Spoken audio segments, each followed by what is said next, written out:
Me in the studio is Katinka Barysch of the Centre for European Reform, Costas Lapavitsas, who is Professor of Economics at the University of London and one of the men who claims to have predicted the Lehman crash as Senior Advisor to UBS, George Magnus. And welcome to you all. Thanks very much indeed for joining us. Do you think, George Magnus, that political leaders are in absolute denial here?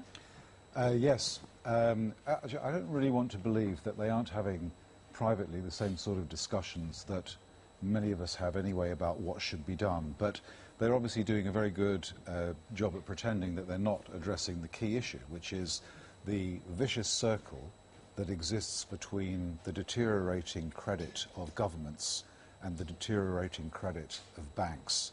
And if you don't, since you can't solve the government problem overnight, you can solve the banking problem. They could bring this to a very quick stop, actually. By doing what? By basically announcing a credible, comprehensive program to recapitalize not all banks, but the systemically important banks that hold huge quantities of debt in the peripheral Europe.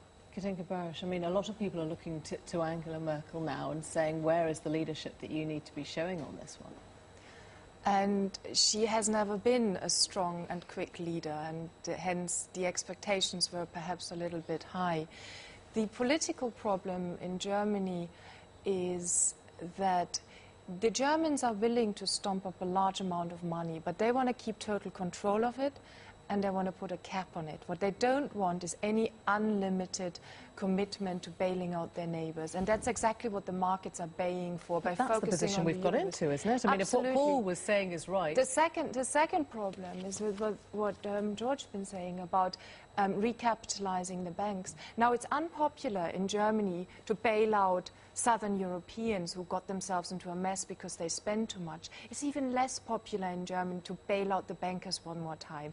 And that is the problem on which Angela Merkel is sitting at the moment, with her own party criticizing her, with her coalition in tatters, and with the media very strongly against any further money being made available. So, Costas, if this is all true, there is no chance that Greece is actually going to leave the euro. It's just this sort of slow, lingering propping up. I think it's important to understand that the program applied to Greece a year and a half ago has failed totally. I think we've got to start with that. And it hasn't failed because of the weaknesses of Greece. It's failed because of the nature of the program itself. The program was badly thought out and badly applied. What is causing in Greece is actually economic devastation and social devastation. People should be clear about these things. Unemployment is at 20%. There are networks of barter emerging in the poorer areas of Athens. The hospitals are collapsing.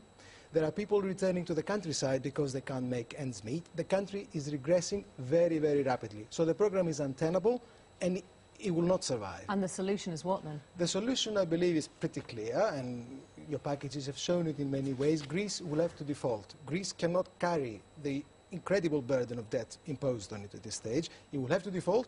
It will have to default, I believe, in a democratic and sovereign way, lift the burden of debt. Once it defaults and does that, it will have then to exit the euro, I believe, and set its economy on a proper pattern. What do you mean by that? You mean something that is controlled and agreed by the other countries? No, I don't think so. Default is basically of two types to my mind. It can be led by the creditor and it can be led by the debtor. Yeah. We've seen ways in which default has been attempted in Greece, led by the creditor, and it hasn't worked. Default must be led by the debtor in this case to achieve significant reduction of debt. Greece needs 70%, 80% writing off of debt. And could this be controlled if it's led by Greece? I'd put it slightly differently. I think the default can be orderly or it can be disorderly.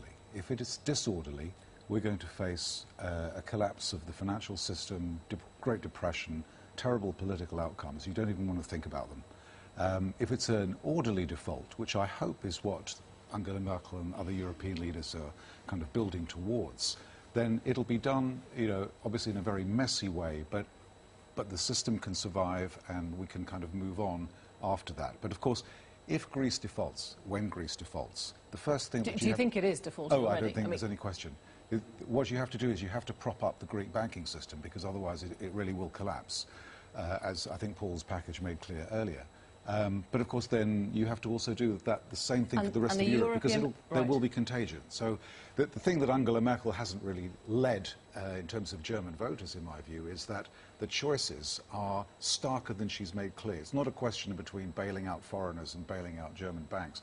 You have to do a little bit of both, and there's no choice about it. That's the pain of being a creditor country. But even still, Katinka, you've got to a situation where this is wallpapering, right? Nobody's pretending, you've heard from Costas, nobody's pretending that Greece is getting better or it's becoming more able to deal with its problems or it's solving them. The Germans are not that worried about Greece. Greece is a small country. That's a euphemism. We can keep them afloat. Problems. There is a consensus even in Germany that Greece can't repay its debt and it needs restructuring. If you could contain it, what they're trying to do at the moment is they're trying to buy time to stabilize the situation and then have that orderly default. Now, if you could contain it, they would have let Greece default a long time ago. What they're worried about is that this will spread like a wildfire through the rest of the Eurozone.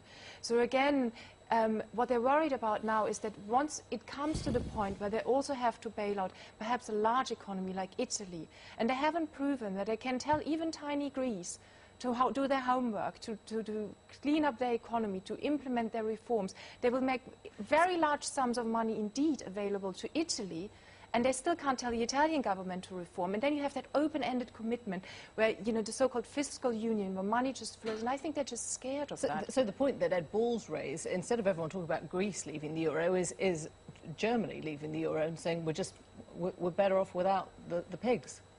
I can't quite foresee a scenario yet, because the Germans still very much committed not only to Europe as it is, but to further European integration. That's what all the surveys recently have shown. But they just want to make sure that they don't land themselves in a situation where suddenly trillions of euros have to be made available to countries where you have no control what happens to that money. Yeah, I mean, that's not an option, really, because if Germany leaves the euro, the project is dead, and we have, you know, that terrible dark consequence unfolding. So why is that? I mean, the Polish finance minister was saying today, it sounds slightly apocalyptic, war within a decade if the euro's over. Gulp. Well, maybe... Gulp yes or gulp no? Well, gulp possibly, right? Because historically, when monetary unions have collapsed, this is kind of what happens. Now, you know, obviously, that's an outcome nobody wants, and the ambivalence of the German political elite. I think the euro has failed. The euro is a mechanism for recession. It's created an impossible situation in Europe. It's split it between core and periphery. The periphery has suffered. The core has benefited from it. And the periphery is paying an extra price right now, being forced to go through an enormous recession for no obvious outcome. So in this context, and I can only speak for Greece, which I know more about. Sure. The only option is to really to get out of this vice, to break the vice of the hard currency, to break the vice of the euro and put the economy on a better footing. There is no future for Greece within the euro, and I believe there is very little future for the periphery within the euro. All right, thank you all very much indeed. Thanks for coming in.